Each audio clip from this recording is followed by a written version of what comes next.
Indirect tax. Indirect tax जो हम goods and services खरीदते हैं उसके ऊपर जो हम टैक्स देते हैं उसको हम इनडायरेक्ट टैक्स कहते हैं, जो उसमें जुड़कर आता है एमआरपी के साथ। ये ज़्यादातर जो सर्विस प्रोवाइडर होती है, कंपनी हो गई, सर्विस प्रोवाइडर या होटल हो गए, वो डायरेक्टली जाकर गवर्नमेंट को टैक्स पे करते हैं और उसका जो इनडायरेक्ट बर्डन है कंज्यूमर के ऊपर आता है, क्योंकि उन्हें अपनी जेब से पैसा देना पड़ता है इसके लिए। और डायरेक्टली जाकर गवर्नमेंट को पैसा पे नहीं करते। जीएसटी हो गया, एक्साइज ड्यूटी हो गया, कस्टम ड्यूटी हो गया, इन्हें हम इनडायरेक्ट टैक्स की कैटेगरी में डालते हैं। भारत में पहले जीएसटी के आने से पहले, यानी 2017 से पहले भारत में ढेरों तरह के इनडायरेक्ट टैक्स हुआ करते, सेल टैक्स, ऑक्ट्राई, ये वैट, बहुत सारे होते थे। लेकिन 2017 में जीएसटी ने इन सारे टैक्सेस को अपने अंदर समाहित कर लिया और एक टैक्स में तब्दील कर दिया, जिसे हम जीएसटी कहते हैं, गुड्स एंड सर्विस टैक्स। अब ये गुड्स एंड सर्विस टैक्स ने एक भारत का सबसे बड़ा मेजर रिफॉर्म रहा है। लेकिन अब हम देखते हैं कि जो इनडायरेक्ट टैक्स है उसके कुछ मेरिट्स भी हैं और कुछ डिमेरिट्स भी है। तो देखते हैं इसके एडवांटेज क्या है इनडायरेक्ट टैक्स के।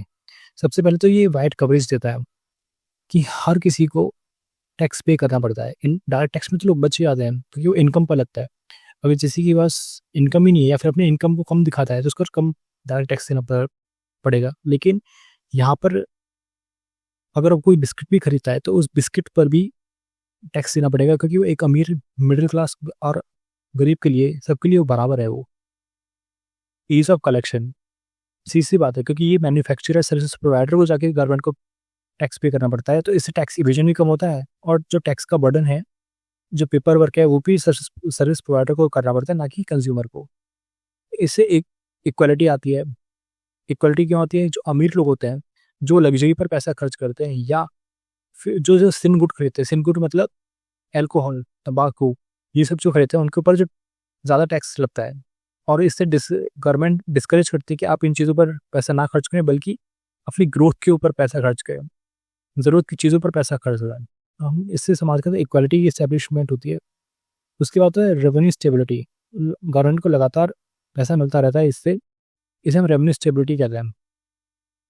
इससे कम्पिटिटिवनेस बढ़ती है। अगर एक सिंगल टैक्स रहेगा तो सारी कंपनियां सिर्फ अपने कॉस्ट रिडक्शन पर काम करेंगी, बजाय इसके लिए टैक्स के ऊपर ध्यान देगी हमें कितना टैक्स देना है, कहाँ कहाँ जाता है। तो इससे मार्केट के अंदर कॉम्पिटिशन की इस्टेब्लिश होता है। इसके कुछ डीमेरिट्स भी होते हैं। अब वो क्या है? ये सबसे पहले तो रिग्रेसिव नेचर है। इसका मतलब कि हर किसी को समान टैक्स पे करना पड़ता है। अमीर आदमी को ज़्यादा टैक्स देना चाहिए क्योंकि वो ज़्यादा कमा रहा है, लेकिन ऐसा नहीं होता। वो भी 5% टैक्स पे कर रहा है एक बिस्किट के ऊपर, एक गरीब आदमी भी टैक्स पे करे 5%, जो अपने आप में ही गलत है, क्योंकि जिसकी ज़्यादा इनकम होनी चाहिए उसे ज़्यादा टैक्स पे करना चाहिए, लेकिन ऐसा नहीं हो रहा है। इसी से रिग्रेसिव कहा गया है। दूसरे इन्फ्लेशन है। इन्फ्लेशन बढ़ाता है। क्यों? जो भी चीज़ एमआरपी के ऊपर जो भी टैक्स लगेगा वो इन्फ्लेशन ही बढ़ाएगा। ज़्यादा टैक्स मतलब ज़्यादा कीमत होगी उस प्रोडक्ट की। एडमिनिस्ट्रेटिव कॉम्प्लेक्सिटी, जीएसटी भरने के लिए, और अगर आप कभी जीएसटी कंबाइंस करेंगे तो उसमें ढेर सारे प्रोडक्ट हैं और अलग अलग कैटेगरी बनाई गई जीएसटी वालों के लिए। वो अपने आप में इतने कॉम्प्लेक्स सिस्टम है कि हर कोई से परेशान हो जाता है।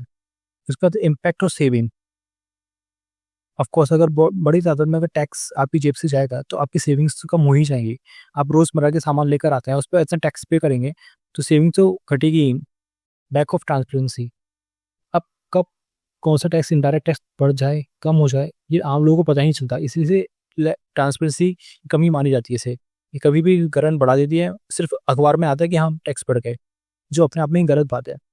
क्योंकि कंज्यूमर को अवेयर होना चाहिए, बताना चाहिए गवर्नमेंट को कि हम लोग टैक्स बढ़ाने जा रहे हैं। बता इसकी रात के 12 बजे मोदी जी आए, रात के 8 बजे मित्रों कह के टैक्स बढ़ाते हैं, तो समझ सकते हैं कितनी परेशानी होती हुई। उसके बाद है कि जीएसटी के स्लैब। भारत में जीएसटी के कई सारे स्लैब है, जैसे कि 0% है, जिस पर जो ज़रूरत की चीज़ें उन पर कोई टैक्स भी नहीं लगता। जैसे हेल्थ हो गया, खाना पीना हो गया, एजुकेशन हो गया, उस पर कोई टैक्स नहीं लगता। 5% टैक्स लगता है जो छोटे मोटे आइटम्स हैं, जिन्हें हम एसेंशियल गुड्स भी कहते हैं, जैसे कि आपके कपड़े हो गए, खाने पीने की चीज़ें हो गई। यानी कि जो भी 1000 रुपये में आ जाए वो एसेंशियल गुड माना जाता है। अगर आप 1000 रुपये से कोई भी चीज़ वो खरीद रहे हैं ऊपर, तो उसके ऊपर आपको 12% टैक्स लगेगा। या फिर अगर आप किसी रेस्टोरेंट में भी खाना खाने जाते हैं तो भी आपको पैसा पे करना पड़ेगा।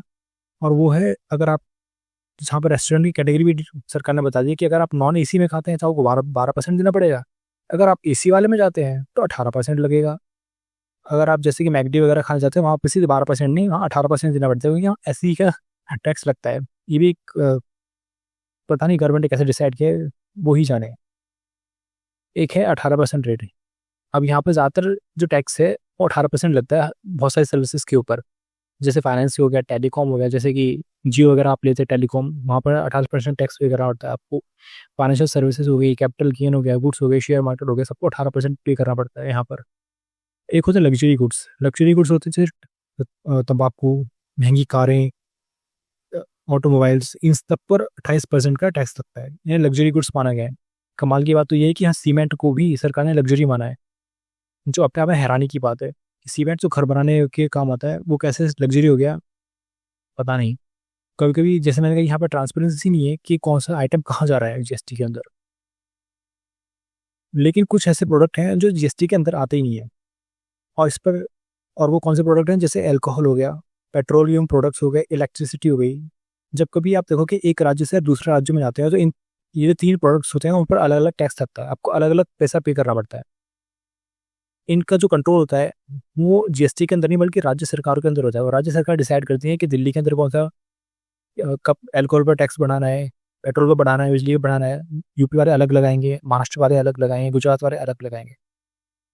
ठीक है ना। एक इंटरेस्टिंग फैक्ट है इसके अंदर, आप कभी सर्विस टैक्स और सर्विस चार्ज के बारे में हमेशा कंफ्यूज हो जाते होंगे।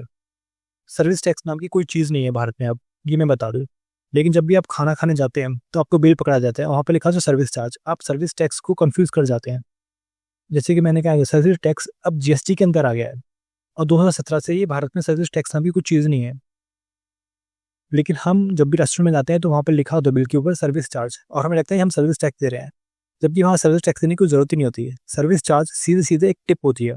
आप वहाँ पे जो सर्विसेज रेस्टोरेंट प्रोवाइड कर रहा है, आपको सिर्फ अपनी टिप देनी है कि आपको अच्छा लग रहा है तो आप टिप दो, अगर आपको अच्छा नहीं लग रहा है तो आप टिप मत दो। लेकिन वहाँ पर रेस्टोरेंट ज़बरदस्ती आपसे वसूलते हैं पैसा। तो ये ऑप्शनल है, आपको देना है तो दीजिए, नहीं देना तो मत दीजिए। ठीक है। तो मुझे लगता है कि आपको ये आज का इन्फॉर्मेशन पसंद आई हो टैक्स के ऊपर। ऐसे लाइक कीजिए, सब्सक्राइब कीजिए, और मिलते हैं अगली वीडियो के अंदर।